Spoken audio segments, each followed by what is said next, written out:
Welcome, everybody, to Beyond the Shadows. I'm author and ghost historian Mike Ricksecker. With me, as always, my co-host is Shauna Wankel. She's also a fantastic writer in her own right. So this is not the final episode of the year, but we are doing a year-end, decade-end paranormal review of our adventures, plus take your questions. So this will be an open Q&A for all of you, and then we're going to highlight a number of our adventures. And we saw that Jake Medford was down in the house, and it's fantastic that Jake is with us because you know what the first one is on deck? Dun dun dun dun dun dun. Drum roll. Golden Rod Showboat. Yeah. So let's preface this a little bit. So we've had a lot of adventures over the past over 3 years now, 3.5 years of being together. So that's where the focus of the show is going to lie in a lot. But you had many things happen to you on the Golden Rod before that. I'm sure we're going to get into the cafe. We'll get into some of my older stuff as well. But we'll start here with the place that brought us together to where we're at right now, and that is the Golden Rod Showboat. So. Thank you, Jake, because this is kind of your fault. You brought us together. I think we owe him $100, don't we? Yeah. Yeah, we owe him $100. Wait. What was the term for that bet again? You know what? I have it on video, though. It's in one of the Golden Rod investigation videos, is the bet. So there's about 8 of those videos out there. But. That was only... there had to actually be a legal wedding. Oh, and there hasn't okay. been. There hasn't been an actual. We and had I the hand can't fasting. remember if it was 5 years or 10 years. Okay, well, we've been together for 3.5, so we got a year and a half to get married, so Jake can get us $100. All right. So, yep, there it is. Jake Medford, marriage within 5 years. Yep. Yeah, and hand fasting doesn't count because it's not a legally binding ceremony. Okay. So there we go. And where we had the hand fasting was right there on the deck of the Golden Rod Showboat. So yes, we had our hand fasting on a haunted boat. It was the last wedding type ceremony on there. And Jake even got the barge that was passing to honk their horn and everything. So that was pretty cool. But yeah, we had a lot of investigations on here, and Shauna, you first and foremost, of course, had a lot going on here over the years. I don't even know where to start. You don't even know where to start. Captain Minky? Yeah. I can say the very first time that I stepped foot on the showboat was in August of 2013. Okay. So that was over 6 years ago now. Yeah. So earlier in the decade. I never got to see it in its prime or when it was a functioning showboat. Yeah, but even some of the photos from back then are just amazing. Yeah. Like the stained glass and all that. And I don't have the stained glass photos up here, but yeah. Yeah, there's just so much going on inside, and just from looking at it from the outside, you would never expect, especially if you'd never been in there before, what you were going to see whenever you stepped inside, because it was like stepping into a totally different universe, a different it was like time period. A whole other time, yeah. Yeah, different. It's like stepping into a time capsule, and then you also, or I personally would lose time in there. Like, I would swear I'd only been in there for an hour, and then like several hours later, it's like, oh my God, it's dark, and just, and I don't know if it was just because that was like my happy place, or, and you always lose track of time when you're having a good time, or did time just move differently in there? It could have. We talk about that with a lot of these places that we go to, that time seems to move differently. There are some questions to Ashley Wilson Reeves about where it's at. And so it was in Campsville, Illinois.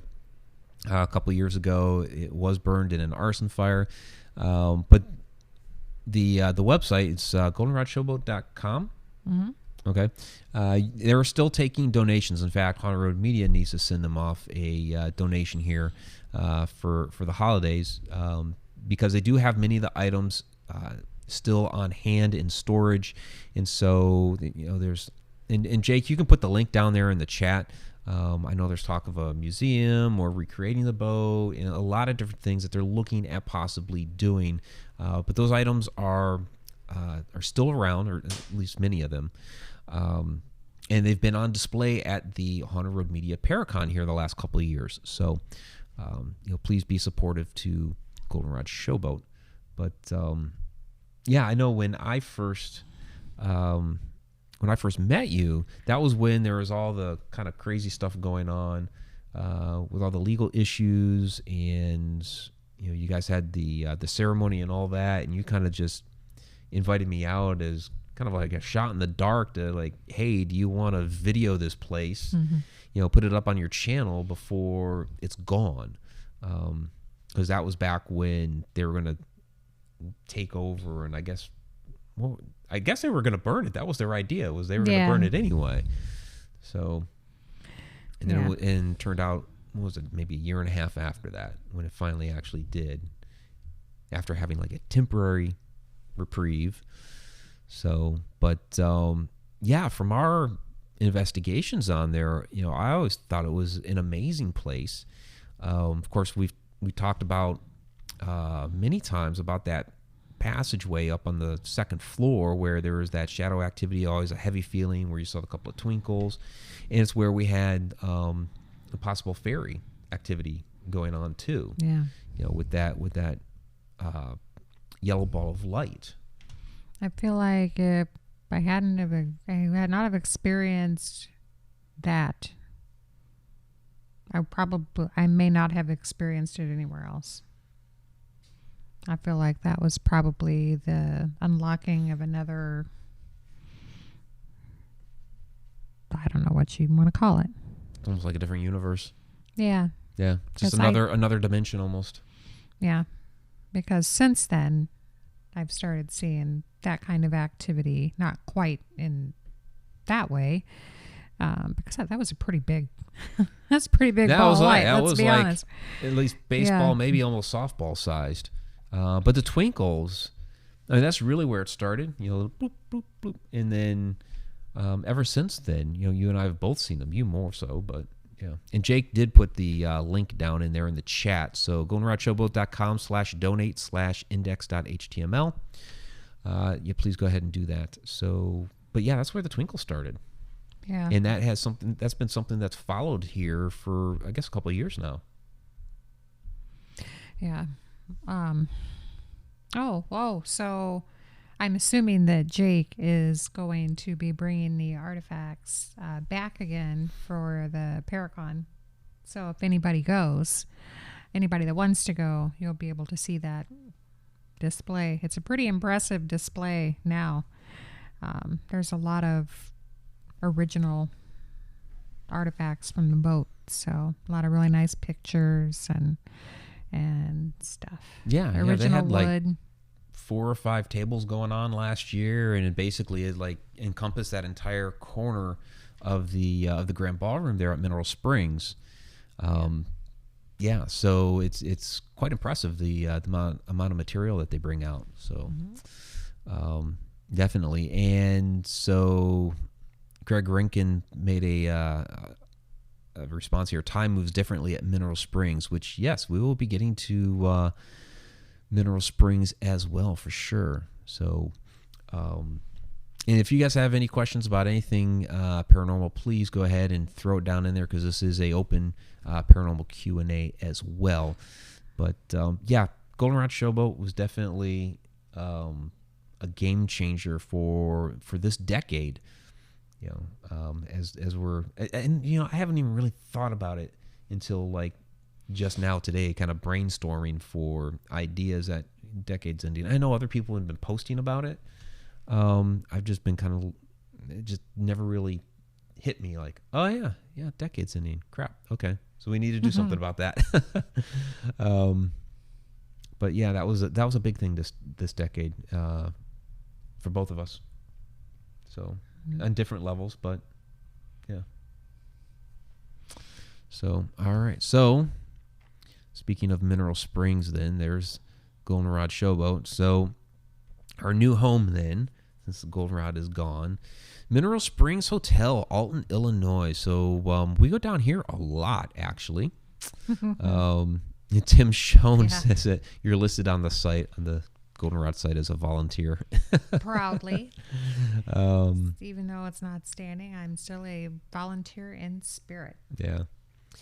So Roland Gerodius is talking about Malvern Manor being like a second home for he and Cynthia from Raven Rose Paranormal, and that's kind of like what we think about Mineral Springs. Is it has become a second home for us. That it's Rainings Inn is there. We were there this past weekend. I know you're going there again on Friday while I'm working. But it's extremely haunted as well. 5 levels of all different kinds of haunts going on there, and then the way that Dave and Donna from It's Rainings Inn and all the girls that work there, it's like family. You go there, you'll like be sitting on the couch in the lobby, and you never know who might walk in. We'll just be sitting there, and like Coyote Chris Sutton will walk in. We've had Chuck Banks walk in, just out of the blue. Yeah, just random. He's like he lives up in Iowa, and all of a sudden there's Chuck walking in. But this past weekend, it was your friend Donald Bucksbaum. Oh, just boom, you like ran into each other right there in the store. So yeah. Yeah, you never know who's going to show up there. Anybody who's anybody should go there. So, but yeah, it's been. I mean, that's the home of the Haunted Road Media Paracon. Now we've done that the past 2 years. Coming up this year in 2020 on June 13th. But also that's we've had some significant things happen there regarding the paranormal. That's where. Lee Ehrlich taught us the water-based EVP method. That's where you met Molly. That's where we had the the girl in the hallway, the apparition of a girl, which Tom McNicholas is down there in the chat. He saw her too. I don't know if Nick and Dustin are down there, but there's a lot that's happened there for us. Yeah, that. And every place that every level, sometimes every area, every room that you walk into there has a different kind of energy. I mean, it's weird, it's like there's the good vibes, that's there. The whole place has good vibes for me, but the areas closest to Zen and Indigo Moon and all that are so, light and Zen. It's Zen. Zen. It's truly Zen for me. So, and then say you walk back, if you've been in Mineral Springs, you pass the shops and go towards the restroom. As soon as you walk through that entryway, the energy changes.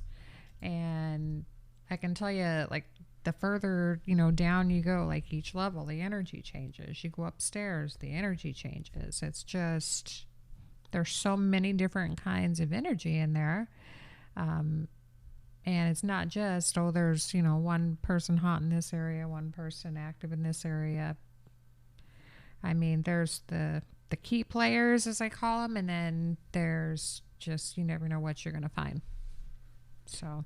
Yeah, it'll surprise you because we had heard stories upstairs. We'd heard stories about that little girl up there for forever. In the one room, they have the different stuffed animals and things like that in there, but we'd never really experienced anything before. We were always, there was Molly for you down the one hallway.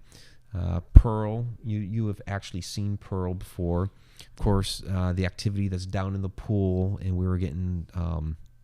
All the water-based EVPs in the hallway off the grand ballroom. So a lot of different areas of the hotel, a lot of different types of activity. And then all of a sudden a place that we had investigated, I don't know how many times we've been upstairs there. And then all of a sudden, there's that little girl. It's like, okay, there she is after all this time.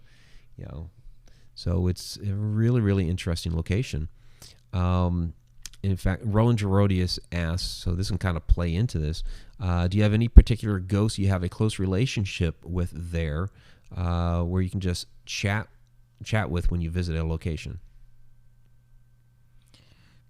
So, I mean, Molly kind of follows you around now, but that was one that you would go there. Yeah, it was that I would go there to talk to her or to interact, I would say, because it's not like, everybody else could hear me talking to her, because it just doesn't work that way, unfortunately. It used to be I went there and she'd be there, but now she just goes everywhere. So, she's here. She will go in the house. She'll go to my job. She'll go, when we go to Mineral Springs, but she doesn't just stay, in her room, if that's what I call her room. If that's where we're at, she'll go just about anywhere. So she'll travel. It's like, it's not that I necessarily see her sitting in the car whenever we go, but it's kind of like, has Shauna will travel. Yeah. Yeah. And I'm not still 100% sure that Molly is her name, but the strong reaction that I got whenever I said it, I kind of feel like that's probably her name. But I still will not believe it 100% until I find proof, and that's going to be hard. So. Yeah. Just given the reaction that you had and the energy I felt when you said her name was just, to me, it makes it like at least 90% likely that's her name. So, but that's again Mineral Springs, where we have so many fantastic paranormal experiences, especially in that upstairs area. So that was Molly's room, and then the hallway, and then Pearl's room. Yeah, that whole corner there is just amazing. But then you go down that hall into the through the door into the owner's suite, and it's like a totally different energy. It's a down the hall. It's a different corner of that upstairs area, and you get in there. And I still remember that. It was so vivid about how, I got the camera going and everything. And, I see the pantry, and it's massive. And it's like its whole own room, all these shelves and everything. And I'm like, wow, this pantry's cool. And all of a sudden I hear a shot into the pantry because something spooked her down the hall. It's a really cool pantry. Now it's my hiding spot. I don't like that area. And even going up there, like I said, even going up there with Dave, and he doesn't like it up there neither. Yeah, Dave doesn't like it either. Yeah. And, I love Dave, but there was a race to see who could get out the fastest. It literally felt like things were coming out of the walls after you as you were going by, and it was just, and I don't remember if I was carrying any black tourmaline or not. I don't think it really mattered. There was just way too much energy all at one time, and none of it made me feel really that comfortable. And then, I kind of tried to, blow it off. But then as, Dave and I were getting closer to the exit, we're both just like, nope. Right. And luckily the hall was, big enough to accommodate both of us, because we were out of there. And I couldn't get out of there fast enough. And then it was kind of like he had to brush it off, because it was just all that, whatever that was, just clinging to you. And if I remember correctly, I think Donna took some. She did a selenite wand. Oh, she did sage. Okay. Yeah, and the wand too. I was just like, I'm not going in there anymore. Let's be real. I'll probably go in there. You went in there. You went in there at least once, because you took me in there. Yeah. And you said it wasn't that as bad that day until you got spooked and ended up in the pantry. Yeah. It was. Yeah, whatever it was, just I didn't really feel scared per se, scared for my life or anything like that. But just, man, I'm not saying that I think it was demonic or anything like that either. I didn't have it didn't feel like that. It just felt like whatever it was just really not happy. Right. Not that it wasn't unhappy with me. You know, I've been nothing but respectful to everything there. Everything, everybody, you know, the whole entire building. I have nothing but respect for. It was there before I was, you know. I'm coming into its space, not the other way around. Right. Now, that owner suite does have that one room in there that is supposed to be when it was a regular hotel room. Because the owner suite is basically a bunch of the hotel rooms that were put together to make this suite. But one of the rooms there was supposed to be the Jasmine lady's room, which is the one that's supposed to, you know, basically she got caught cheating and ended up getting, was it thrown down or she fell down the stairs or whatever, but she died going down the stairs. Yeah. So that's kind of the legend of that room. We're not really sure if that's the entity that's there. But in addition to what, you know, kept spooking you up there, as I went into the one room, it has red walls and it's down one of the other hallways. It has like a little alcove in there. And as I walked into the room, it was like somebody was standing in the alcove. And then, you know, when I turned, the person was gone. So it was kind of like one of those out of the corner of your eye things, but not like a shadow person type of a out of the corner eye thing. It was more like there was like seriously somebody standing there. So a little bit different. I think we need to answer this one because this has been asked by both Robert Hanna and Chris Nuara. So Robert's saying, what are places you two are hoping to investigate in the upcoming year? And Chris asks, what's a location that's on your bucket list? So the kind of the very similar questions. What's a bucket list item for you? I mean, Scotland. Scotland, Ireland. Yeah. You know, all of that over there. Like I could castle crawl for days and be happy. Right.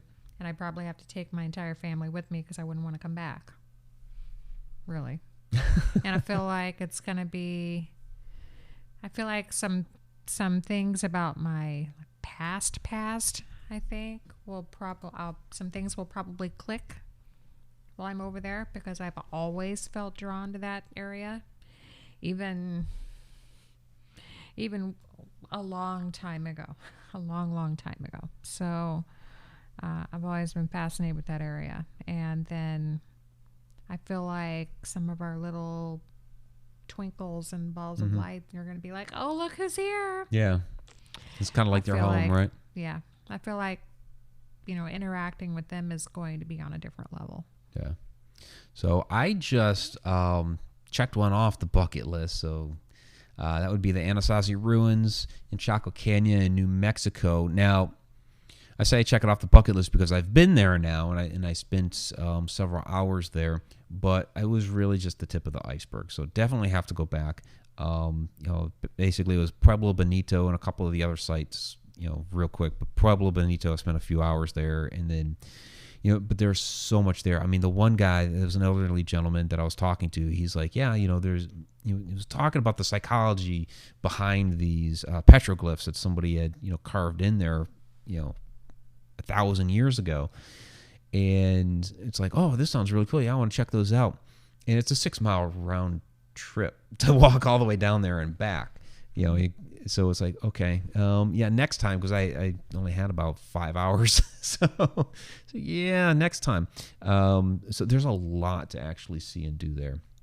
So half of a bucket list item, because I want to go back, but I have checked that one off. But like you, Ireland and Scotland and crawl all the castles and of course Castle Grant's in my family. I think it's privately owned now though, but yeah, all that stuff. Paris catacombs.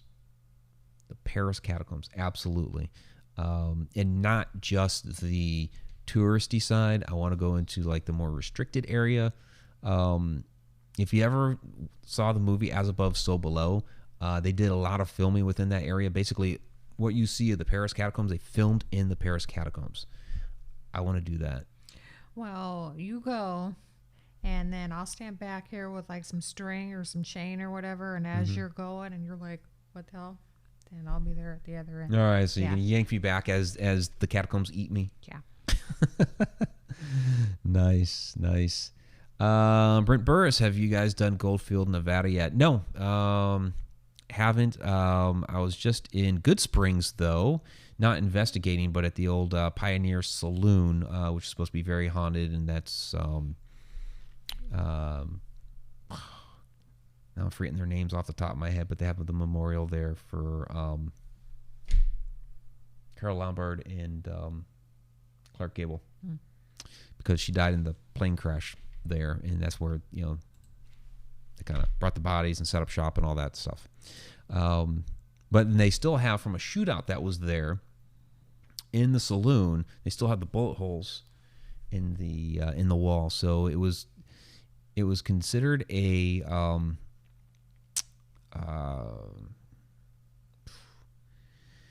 what was the term?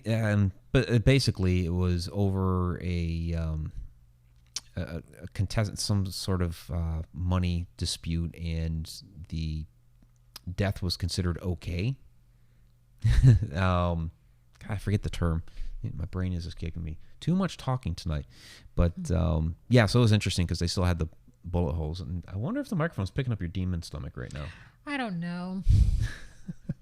Sorry. It's all right. It happens. A lot. So, all right. So, yeah, Gary Parrish is like, Paris catacombs are phenomenal. Have you been there? Chris is saying, I want to go to the Egyptian pyramids. Yes. And find out who really built them. That would be amazing. Anything like that, like ancient Egypt, the pyramids, go to Greece, like the Parthenon and everything.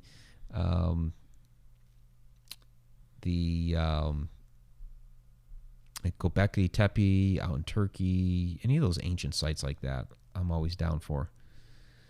Go to Rome, the Colosseum, all that stuff. So, all right. Brent saying it was over mining claims, as was most of the shootings. Okay, he's talking about the shooting there at the Pioneer Saloon. Okay, thank you.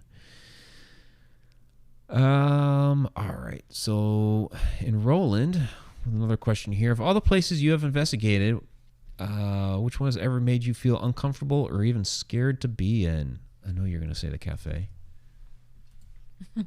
Right? Me? Cafe? No, I can't really say scared, though. But there's only uncomfortable one time. when you're having shit thrown at you like bookcases. Yeah, there was only one time that I felt like really, really super uncomfortable. You had to run out of there because you had a bookcase getting thrown at you. I mean, like, not me personally, like I did something bad and deserved to have something thrown at me, but the building was unhappy for some reason. But we went back. God.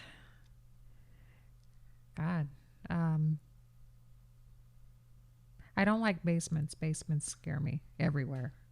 Like, not just certain places in particular. Although I was down in the very, very bottom of Mineral Springs with just Vanessa online to keep me company, and we both heard something growling. Right. Yeah. And it wasn't my stomach. It wasn't Right. my stomach. Yeah. Yeah, the cafe would sometimes spit you out. It was a very temperamental building, but I mean, you've told me stories about guys running out of there screaming like little girls, and it's that the cafe was a place where sometimes if you asked for something, it was going to give it. You know, it was one of those rare places where a lot of times if you ask for something, it would deliver. For sure, you definitely did not want to go in there and be an asshole. Yeah. Because you probably would get something lobbed at you, and they probably wouldn't miss. And there have been some assholes through the doors a time or two, and they never came back. So. Yeah, for me on that, with uncomfortable or even scared. So I can't say anything has ever like really scared me aside from like when I was a kid. But I always believe that's different. You know, when you're a little kid and you're gonna get scared of stuff. But as an adult, yeah, I mean, it was pretty intense there when we did the cleansing for the episode that was shown on The Haunted. And that was years ago. That was a lot earlier this decade. That was back in 2011. So, you're talking, I mean, we filmed it in 2010 and it aired later that spring. So yeah. I mean, it was quite a while ago now. And that was crazy with the way everything kicked up. You had Taliesin getting punched in the gut with the EVP that said die. Of course, I didn't know that EVP was there until later. The back door kept blowing open. We'd shut it and blow open again. We'd shut it. And then all the crazy stuff that was going on outside, it was just, with the wind and the cats running around like crazy, it was just nuts. So it was intense. I can't necessarily say I was scared. But the one, and you just read about this recently, you're like, oh, that was really freaking creepy. The shadow people in the woods. So again, I mentioned a walk in the shadows a couple times on on the Edge of the Rabbit Hole show tonight. So, and it's not like I'm purposely trying to pimp the book for when it comes out in January, but it's something that I've recently been writing on a lot lately, and so it's like I can reference it really easily. But there's a story in there about these shadows that I was seeing in the woods, but it was the situation. It was like I wasn't in a situation where I was investigating or doing anything remotely close to that. It was something that was personal that was going on. And I was essentially trying to talk somebody down off a ledge, sitting in this car back behind this abandoned house. And it was just dark back there. And then, from the mirrors, like the side mirrors, seeing the shadow people kind of emerge from the woods, standing next to the trees. And one came up to the car, and it's like something's going on here that's not cool. And it was just like we need to go. We're not in the right frame of mind for this type of stuff to be going on. And as I got out of her car to go back to mine, there's all those shadow people that are standing near the trees, but then there's this white wispy thing that's going on through the top of the trees, and it's like, okay, this is just nuts. So we got out of there. So again, not really scared, just not prepared for the situation. It was definitely very creepy. So there you go. All right. If you guys have any other questions here, we can get to the next location. This is from Tim Schoen. It says, at HRM, could a town that was abandoned due to mankind's actions, such as Pitcher, Oklahoma, be haunted as a result of those actions? It was abandoned after a mining company dumped toxic waste in piles above ground instead of putting the mines back the way they found them. I mean, you can always find energy like that anywhere. If it's abuse of the land or abuse of the people. I mean, it sounds like there were tragic things that happened there. So, what do you think? When land is disrespected, if there's, I would think that the angriest energy is if there's any Native American there at all and the land was disrespected like that. I would say that could breed some angry energy. But paranormal activity, energy doesn't always stay in one spot. You can have energy that's passing through that doesn't have anything to do with the area. As we've seen. That could be a transient spirit, sure. Yeah, we've seen that. So the cafe had it, the Goldenrod had it. So, definitely, what you can't depend on what you think you know about a place to remain constant, because people change, energy changes. Right. There you go. All right. So, Andrew saying Facebook never gave me a notification. I don't know if Facebook does notifications. Maybe. Do they give notifications if you go live on a video on a page? I don't know. I don't know. I don't know. I got one. You got one? Okay, so maybe it does. I don't know. I don't know if it does it because I'm listed as something other. Yeah, on YouTube you have the bell icon that you click to get the notifications. Facebook doesn't really have that, so I have no idea. I can't remember. I don't know if there is an option. I know where you can save a page, where it I have kind of no adds idea. it to your. Because I know you can. I'm pretty sure you can do that. Because I've saved pages before, and if you do that, I am sure it gives you a notification. Chris Noira, how was your experience at the Hinsdale house? So, I'll get into this real quick. Shauna wasn't there. It was a extended trip, and so she had to work. But I'm going to be releasing that video probably at the beginning of the year rather than the end of this one, because there were 3 different places that we investigated on that trip. Hinsdale had a lot of interesting activity going on the land outside. So we were talking about the twinkles earlier. Similar activity, except instead of the white twinkles, they were blue. And sometimes they were just real quick, like pinpricks, maybe out in the woods or something. But then there were ones that were extremely close, but also ones that kind of like slowly glowed on the ground. It's like they would morph into existence and then they'd recede back out. And you could like go right up to them. It was crazy. And I know people are gonna be like, oh, type of firefly. It's like, well, there are blue fireflies, except there's 2 problems with it. One, they exist mostly in the Carolinas, so wrong part of the country since Hinsdale is in New York, and also wrong time of year. So those come out, those particular blue ones come out in June, and this was the end of September. And what was really interesting was you're walking up to them, and like I said, you get really close, and you're looking down, and it's like you see the little blue light, shine a flashlight on it, and there's like nothing there. There wasn't a bug there to make a light. So no idea. But that investigation video will be coming out here at the beginning of January. I would go out there just for that. Yeah. It was cool. Just There for was the more land. going on out there than in the house. I mean, I've I heard. wouldn't even go in the house. Yeah. I would just camp out on the land, and that's where I'd There stay. you go. I mean, I've heard great things about the house. I've been in the house. There may have been a little bit going on there when I was there, but it was mostly outside. So, all right. So let me get to the next location. So that was the cafe. Something that we've done a lot of here in recent years are the lost cemeteries. And so this is Belt Salem.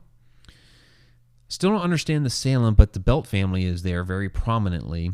Lost in the woods. And we've, of course, found others in the woods as well. Not just this one, but this has kind of been a project that we've really enjoyed undertaking, in where these cemeteries, they're overgrown. People have forgotten about them. These people in these cemeteries have been lost to time. And by covering them, we're at least recognizing that, hey, these people had lives. They lived. They were humans on this earth, and we should not forget them. So, we've done this at a number of locations. Yeah, that one was such a nice little peaceful place too. And they had these big, like you saw there, these big stones like that, and some of them were like really well preserved. But then there was a bunch of little ones, and there were some that didn't even have names on them, or they'd been worn off over time, and I'm sure that there were a lot of remains there without any markings and stuff like that. So, because if I remember correctly, I think that place was pretty good sized. Yeah, that one, Belt Salem, was a really good sized one. Let me bring it back up here. There we go. Yeah, that one was a really good sized cemetery. It had some really big stones. Have found some smaller ones out in the woods. Another one that's a decent size, maybe not quite as big of stones, but still some good size, was that Schumann Cemetery. Yeah. That was up there by your hometown. Lost in the woods again. And with that one, you could kind of see how, when it was originally put up there, it was intentionally done to be on the top of the bluff overlooking the Illinois River. Mm-hmm. And now, because nobody's been keeping up on it and the trees are growing up, now it's just lost in the woods instead of having that beautiful view over the river. Yeah. I would love to see what it used to look like. Yeah. Someone somewhere has pictures of it. I'd like to see it. Yeah, you can't even tell, and it is not easy to get up there. No, and we did that after Oh, hike elsewhere, so I know you were hating me after that one. I was so tired You were. after all that, and plus it had just rained. Yeah, And it so rained the was day muddy before, so it and was on a muddy hill. trying to get up there. And your dad was like, "Yeah, it's just at the top of the hill." Well, Yeah, it was a little bit further than that. Yeah. So yeah, and then to actually get to the cemetery after we'd done the other thing, it was like, well, we're already up here. I know you were hating me for that one. So, but it was worth it, wasn't it? yeah, Yeah, it was. it was worth it. So, but that is something going forward that we're going to continue to do, is continue to try to find these lost cemeteries. And when it comes down to it, a lot of them, they need volunteers. They need volunteers to keep them up. People say, well, what about the historical society? And it's like, well, they got a lot of other things going on too. Not just try to keep up the cemeteries, but there's historic buildings around the county, and so there's a lot of things that the historic societies are doing. And they're always limited in funds too, so they have to kind of pick and choose what they're going to work on. But a lot of those, like the Schumann one, it's it itself is not private property, but there's private property that surrounds it. So somebody needs to take an interest and volunteer to do it. And unfortunately, we've talked about it before, that generation gap. And once you start to get away from the generations of people that were buried in a location like that, the newer generation didn't know those people. So they don't really have an interest. It's like, yeah, that's my ancestor, but I didn't know him. So they lose the interest in keeping up on it. It's like the older generation there was doing it because they knew those people, but now they're kind of like too old to do it. My dad was one of them, because Schumann, that's family. That's family of mine. But it's not as easy to get up there anymore. Right. My dad is not young anymore, as he says. So it's just not the same. And then the people who are able to do it just don't care. They just want to hunt up there. So Roland Gerodius asks, have both of you ever wanted to expand to UFO or cryptozoology and such? We've included stuff like that on Edge of the Rabbit Hole. So like we've had, like just recently here, Ken Gerhard came on the show. He was talking a lot of different cryptids. We've had Eric Altman on talking about Bigfoot. So, we've covered that a little bit on Edge of the Rabbit Hole as far as UFO. We've done this show back when it was Inside the Upside Down. We did a UFO episode, and we did Ancient Aliens here. Was it the week before last, wasn't it? Yeah. So, we do cover the topic from time to time. It's not our primary focus, but we do occasionally cover it because it is an interest. And I think some of the things that we learned there, it's all connected. That's what we talked about last week, was a connected universe. And so it's all connected, so it all plays a role. And so there's things that we can learn from all these different aspects. But, primarily we're ghosts and hauntings and shadow people, which I believe are interdimensional beings. But, Shauna will sit here and say, I'm all about the ghosts. Say it. I'm just a ghost girl. She's just a ghost girl. None of that other stuff really interacts with me. Talk about, I've never seen. You've had more UFO experiences than I. By a whole one. But yeah, you have. I've had stuff that I could be like, yeah, that was probably something. But I've never seen an alien to my knowledge. I've never been abducted to my knowledge. I've never seen some of the really creepy, half man, half creature, half whatever stuff. I've never seen any of that. There's just a lot of things out there that I've just never interacted with. So do I believe they exist? I can't prove that they don't exist because I've not seen it to prove it. So well, and you make a good point there. Those that are skeptical will always sit there and say, well, prove to me that it exists. It's like, prove that it doesn't. Yeah. I mean, just because I've never seen it doesn't mean that I can say, well, since I've never seen it, then obviously it doesn't exist. I can't do that. For one, that's just rude. And who makes you the authority?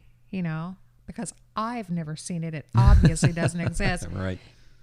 Get off your pedestal. Stop being like that. You know, that's not going to get you anywhere. For sure, you're never going to see anything because you're a closed-minded whatever. So stop doing that. You know, don't be. And really, I think it's just fear. Yeah, fear of what we It's don't just understand. fear. Because if you open your mind to something like that, then this carefully, you know, little shield, this little bubble that you've been living in all this time, all of a sudden you're not safe anymore. So if you're a little more open to it, then, you know, I believe whatever it is that's out there, even if it's not good, whatever it is that's out there, you know, has more respect for somebody that respects it and that is open to it. So There you go. The Shauna has spoken. yeah. Yeah. So, yeah, I mean, to me, I remain open to it all because to me, it's fascinating. You know, we were talking earlier on Edge of the Rabbit Hole with the conspiracy theories, you know, about not sticking your head in the ground. And I think that's what happens a lot with these other things as well. People just want to stick their heads in the ground and be like, no, it doesn't happen. It can't be real. And it's like, well, yeah, what are you afraid of? If it's, you know, if it's real, then it makes the universe a lot bigger, a lot more colorful, a lot more interesting. It gives us more things to explore. And, you know, humans are explorers. You know, we like to go out and discover things. You know, I think in a lot of ways we've lost our sense of adventure in recent times. I mean, we're involved with the paranormal, so we definitely have a sense of adventure, but some of these other people that just, you know, kind of are set in their ways, it's like, yeah, where's your sense of adventure? Like, you know, how it's so hard for these different scientific fields to admit that, you know, there's a new discovery. You know, it's like when it comes to like the archaeology, the dating of some of these things, and like admitting that there were older civilizations and maybe they had, you know, a more advanced technology and stuff like that. It's like, what are you afraid of? To me, discovering new things like that is cool. It's like, okay, so your book that you wrote 10 years ago is obsolete. Write a new fucking book. You know, I mean, come on. You know, it's interesting. It's fascinating. And, you know, as we discover new things, it makes the world a more interesting place. So jump on board. Jeez. So, all right. Now I have spoken. Yeah. And Carrie Parrish, Shauna, that's how I feel about the black-eyed children. I've never seen one, but that doesn't mean they aren't real. Yeah, I've never seen one. Yeah. I don't know why some people see them and some people don't. I don't know why that is. I never did figure that out. It is what it is. And we've talked about it. Well, talk about it in A Walk in the Shadows. I think people resonate at different levels. That, you know, we've talked before about how you see more apparitions than shadows, and I see more shadows than apparitions. And I think it's because you and I resonate at different levels. And so your vibration, your frequency taps into a different part of that plane of existence, and I at another level. Well, and I hope it's not because they think I'm not open to it, or if I'm close to it, I'd like to open to it just so I can tell their creepy little black-eyed asses. What? No. I know you're cute and you're a kid and stuff, but get out of here with your black-eyed nonsense. Go on now. You know, no. You want to let us in? It's like, no, I do not want to let your creepy little ass in. No, thank you. No, thank you. I mean, does anybody just say, you know, I mean, some people let them in and stuff happens, but do people ever just No, actually, we don't know. I think maybe they get eaten or something, because the only account I can recall, and I've read several accounts, that somebody let them in. It was it wasn't really them. It was the kid that let them in into their car. And, you know, they went into the store, they left the kid in the car. That's a different discussion there. And they come back and there's this other kid in the car with the black eyes. And so, you know, she's wondering, you know, what the heck's going on. She booted the kid with the black eyes out. But then there was all kinds of other crazy shit that happened to him. So, yeah. So we don't really know, because that's the only one that there may be others out there. That's the one that I know of, but it could very well be that they let them in and they are no more.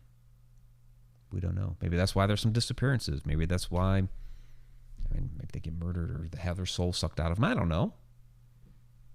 Yeah, I mean, if you're out there and you've seen one and you told one no, and you're still alive to talk about it, I want to hear about it. I want to hear what happens when you tell them no, because whatever your fate is after you tell one no, that would be what happens to me, because I feel like I'm probably strong enough in my conviction to not let stuff like that bother me to tell one no. I would like to think.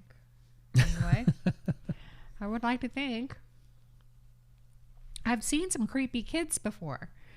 You know, I saw one outside the cafe the one night. I don't know what that was. Oh, yeah, you told me about that. I don't know. Back to the cafe. Let's go back to the cafe. I don't know what that was. Back to the cafe. There we go. I do not know what that was. All I know is that it was at the time when no child should have been out on an old-looking tricycle.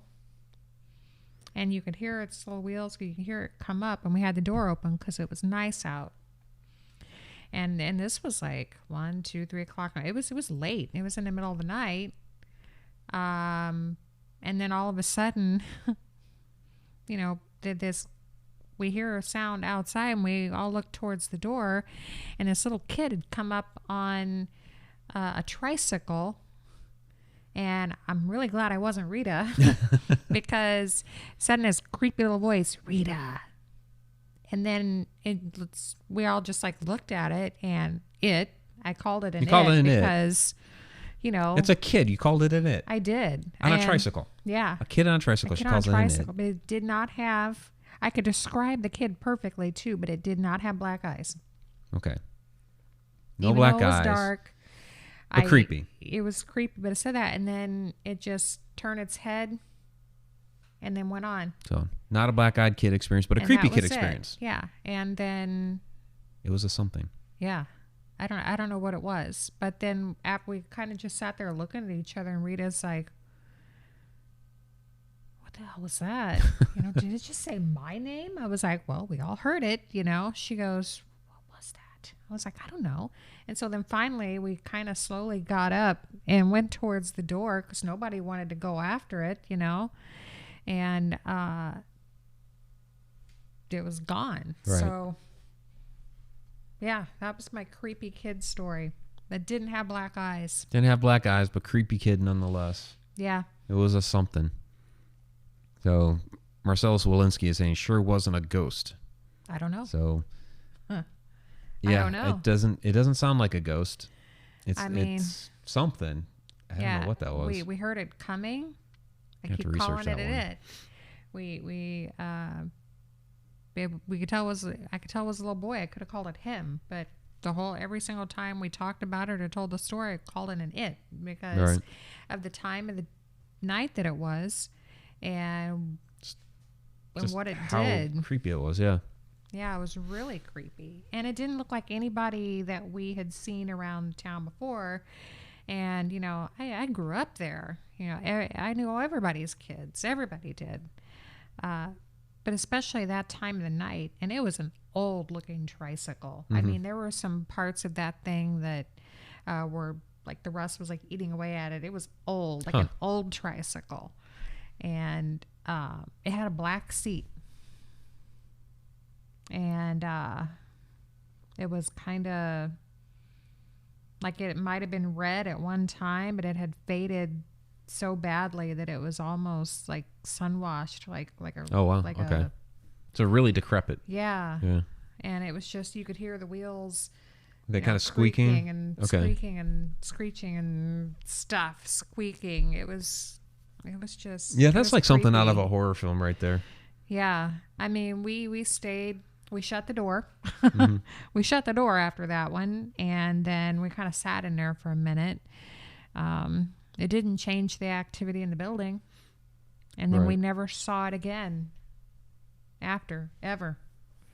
Didn't see a kid that looked like that around town. It's the only time it ever happened. Just that one time. Wow.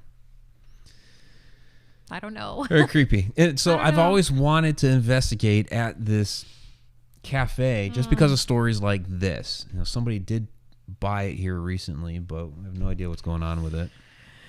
I'm going to find them, and I don't care if I fall through the floor. I'm getting back in that building again. I'm going to do it. There's that. I just at least want to go in at one time to say that I've been in there and just to kind of get the ambiance of it, to get the vibe, get the energy. I mean, you can't even go on the ground floor anymore on the one side because it's caved in. And you don't know how bad it is now because that was like years ago. Yeah. Yeah. So it could be even worse by now. That was about 5-6 years ago when that floor caved in, something like that. And all the floods that have been down there since then, so it's got to be worse by now. There's at least usually a couple a year, at least one a year for sure gets in there. And then we just had this big one. So, yeah. I don't know. Which is why I was like, I'm glad I didn't buy it. I mean, we considered it because of the price, but it's like, it's a massive liability, though. I mean, it was only $800, but massive liability. Somebody breaks in there and, falls through the floor and breaks their neck or they don't notice that there's a hole in the floor and, then you're screwed. Right. But that upstairs though, we had so much activity downstairs, but I had a lot of it upstairs, but it would come down to you though. You could coax it to come down to you, but when you were upstairs, it was so creepy and there was a lot of activity going on. Byron was very active up there too because that's, the last place that he was before he died. So it wasn't a building for him. It was a tree. And I had asked him a lot of times, with no, response one way or the other. I knew that he could see some of the stuff that we were interacting with him with and some of the things that we were talking about because he would, sometimes repeat stuff that we did. But, I'd ask him many times, do you see, like he would see, it was almost like he could see us and he could see some of the objects that we were talking about or whatever, but I didn't get a positive ID on whether he could see the building or not. So I don't know how it all works. I don't have the answers. Right. You're just reporting what you experienced. So we are getting down toward the end of the hour here. So I'll wrap it up with this one from Betty Lange. Mike, you've done paranormal investigations on the East Coast, Midwest, and recently been to Vegas. Is one more haunted than the other? I've gotten this question before, and over the years I have investigated a lot of different locations. Of course, as a kid growing up on the East, and that's where I had some of my first experiences. Midwest, originally from Ohio, and then have lived there in my teens, and then back to Maryland, and I've done Vegas. I lived in Oklahoma for a while. What I'll say about this is I can't say one is more haunted than the other. The energy is just different based on the location. Like a place like Maryland, where you've had a lot of Civil War history, War of 1812. It's very different there than, say, Ohio, where you didn't have so much of that stuff. You had in Ohio, you had like more Native American stuff. There were some battles out there, like Battle of Tippecanoe and things like that. But it was, again, a very different energy. Oklahoma, of course, ton of Native American energy there. But even then, like the Stone Lion Inn in Guthrie, Oklahoma was one of my, favorite haunts. But that entire town is haunted. But you get like the whole Old West vibe out there, like the Bluebell Saloon and, the Black Jail, which was the first territorial jail there on the in the state. It's just it's a very different vibe than like Massachusetts was colonial times. It's just place to place to place. You have different energies. What's another good one? So like the Samuel Mudd House where John Wilkes Booth was. It was again a different time frame, a different place, so it's a different energy. And I think that's what you can gather from these things is the energy that's there. So you have whatever is attached to the ground, and all those different locations were formed, at different points in time. Like Ohio, it was cut by a glacier, so that's what basically the Ohio Valley is. It was where Old Glacier had been. It's very different than the way the East Coast was developed, as opposed to the West, where a lot of that used to be an ocean. So you have those different type of energies mixed in there, as well as whatever's there from the history. So if you go into a place that has that Civil War history and you're taking that in, you're feeling the energy of a different place and time, and the way people felt during those time frames, as opposed to out west, when in their energy and what they're feeling, when they're pioneers, and they're while anybody during that time frame kind of had it rough, having to use an outhouse, or what do you wipe with, I don't know, that sort of stuff. Definitely wasn't as sanitary, so it's a lot rougher, but different type of roughness, living on the frontier, and the wind that's out there, and trying to you got the land rush, and all the stuff with the railroads coming through. That's a very, very different type of energy than what you had back east. So I can't say any one place is more haunted than the other. It's just different. And then, like, when I talk to people from the UK, and those old castles, and again, it's supposed to be a very, very different type of energy than over here. So yeah, not more haunted than the other, just different. And you could probably say the same from the different places you've investigated. I mean, I know you haven't branched out really far, but you did do some stuff with me out there in Ohio, Ohio State Reformatory, and Yeah, that was a good one. yeah. And there were a lot of places. There were several places that we didn't even mention tonight that just had their own brand of weirdness and crazy activity. A lot has happened in the last few years. Yeah. Because we didn't even mention Vandalia or Cheney or No, Beardstown Vandalia, or- Cheney, Beardstown, all great gosh. ones. The other one that I still had here that we hadn't covered was Campsville Grade School, where we actually we captured an apparition. We captured a shadow person on film. We captured all those disembodied footsteps very clearly on audio. We got some fantastic EVPs there. I mean, and you had clearly reacted to what was going on. Like, boom, you're down the hall, and you hear run as you're running away. So we should have a part 2 next Tuesday and do the rest of them because, man, there's a lot of stuff. yeah. A Each lot of place that we just talked about, I could devote an entire hour to. You really could. I could. Yeah, because Vandalia, we discovered names of, well, we finally got 2 boys. I think we got 1 name, but there were 2 boys. We got both of them on audio now. And just a lot of the history behind these locations. It's just amazing. So, all right, everybody. We'll get to some shout outs here.